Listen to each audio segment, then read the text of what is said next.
Go. Solving a system by graphing. I even wrote out m and b equals. So if you're looking at the first equation, what's the slope? -2, make it a fraction, over 1. What's the y-intercept? -2. If I'm going to graph that, my graph starts at -2, and my slope is down 2 over 1. I want as many dots as possible, so I go up 2, backward 1, up 2, backward 1, up 2, backward 1. And there's my line. I don't have to worry about shading. I don't have to worry about dots because it's an equation.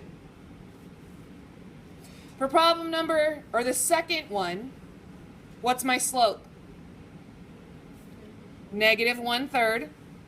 So -1 over 3. You assign the negative to either the numerator or the denominator. You cannot make them both negative because if they're both negative, what happens?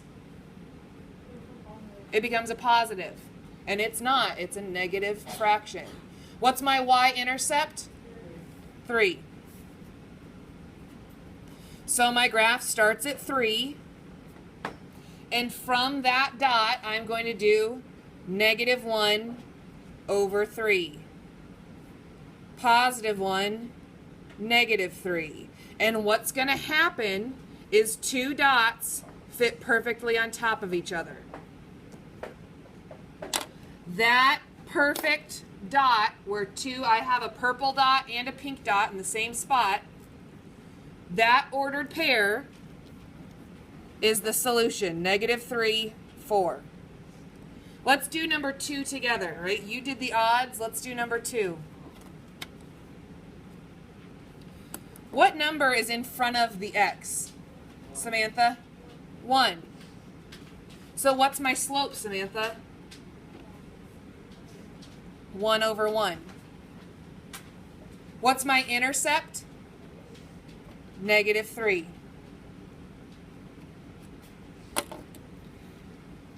So where does this graph start? -3. And from -3, what do you do? Take your earbuds out, please. Up 1 over 1, up 1 over 1. And you do it as many times as possible. Because the more dots you have, the better. The straighter your line, the more we're going to intersect. I can also do the opposite of +1 over -1, or +1 over +1, and do negative over negative, because two negatives make a positive. So down 1, backward, down 1, backward.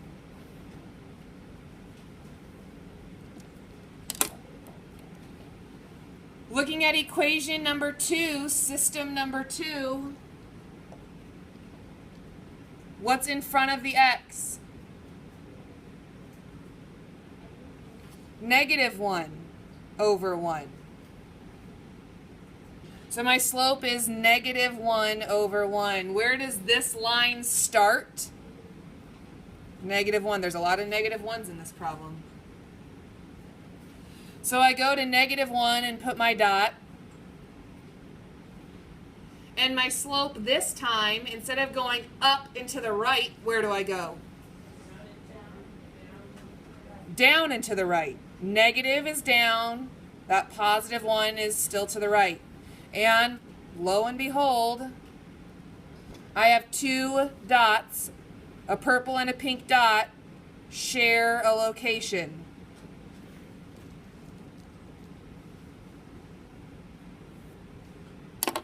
That shared location is my solution.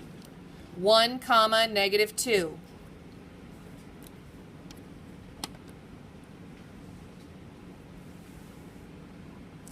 Let's check number 3. -3 over 1, correct? Because it has to be a fraction. Miles, take your earbud out, please. -2 is where the graph starts. So I begin at -2, and from this dot, I'm going to go down 3 and to the right 1. I'm going to do the opposite, which is up 3 and to the left 1. Up 3 and to the left 1.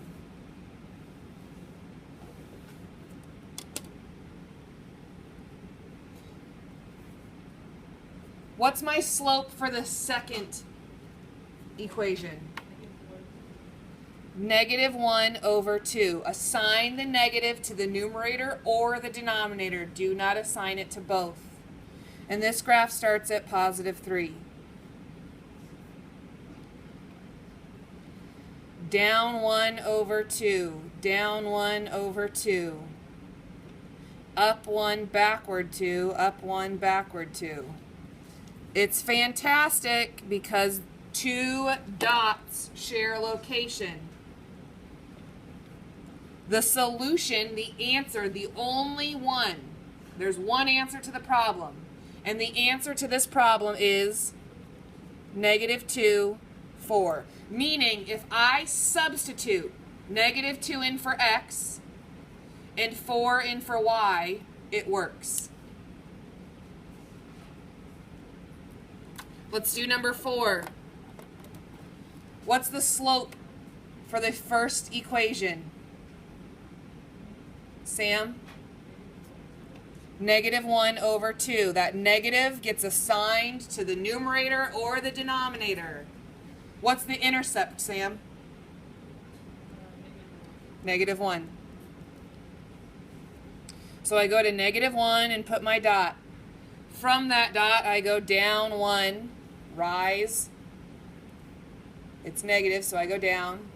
Run is positive, so I move to the right. The more dots, the happier Mrs. Long is.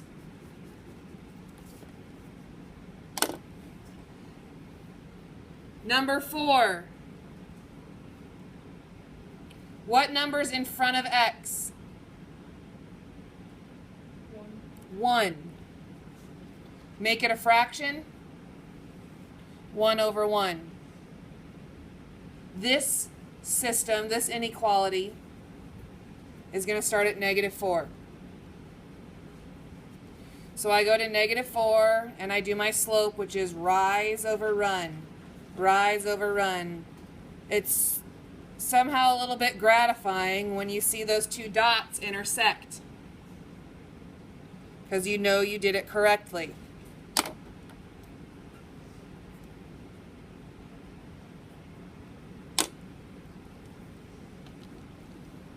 What's my solution? 2, -2, x value and y value. Number 5 was kind of a trick question. What's the slope for the first equation? -1/2. And where does this graph begin? At 3. So from 3, I go down 1/2. Down 1/2. Up 1, backward 2. Up 1, backward 2.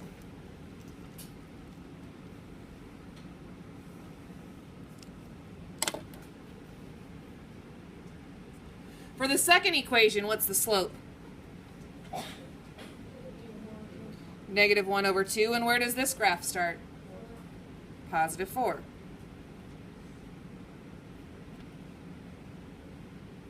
Down 1/2, down 1/2, up 1, backward 2. Wait a second. These two don't share a line, or share a point. I don't have a purple and a pink dot overlapping.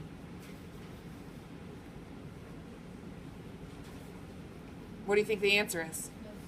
There's no solution. What kind of lines are these? Parallel. How do you know, without looking at the graph, how do you know they're going to be parallel? How do you know, Keegan? If they have the same slope, they're parallel. So they're never going to share a dot. How come they're never going to share a dot? Well, duh, they're parallel. By definition, parallel lines never intersect. So there's no answer to this problem.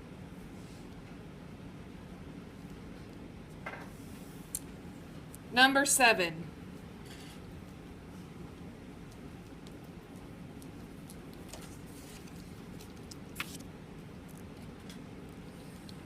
(5x plus 2y equals -4). What do I do first? Tylee? Subtract 5x. 2y equals -5x minus 4. Keegan? Divide by 2. Y equals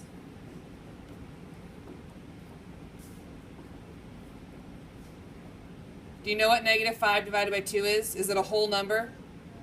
No. This number should always be a fraction, so what should I put? -5/2. X. -4 divided by 2. -2. So, what's the slope for that first line? -5/2. What's the y-intercept? What's the y-intercept? -2. Let's graph it. It begins at -2. And this is what, remember when we did the activity yesterday where I said I was going to look to see what types of problems we needed review on?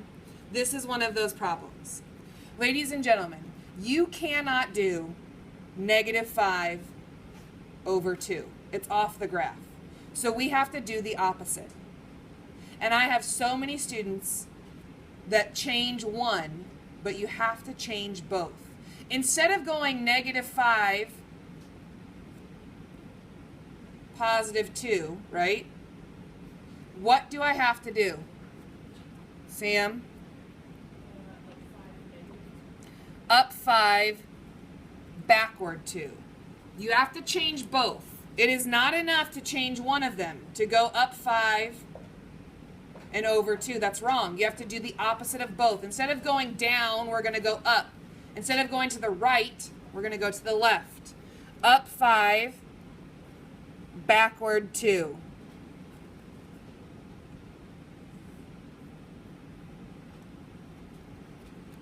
And the only way to do that, to get better at it, is to practice. X minus 2y equals -8. What do you do? Greta? I put a 1 with my x so that it's not lonely. And subtract 1x, correct. What's left over on the left side?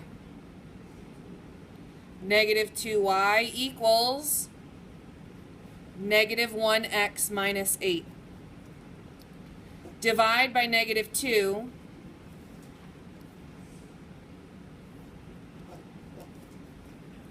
Y equals, what's -1 divided by -2? +1/2. Two negatives make a positive. X. -8 divided by -2 plus 4. The slope is 1/2 and the intercept is +4. Up 1/2, down 1, backward 2, down 1, backward 2. And the world is right because they share an ordered pair.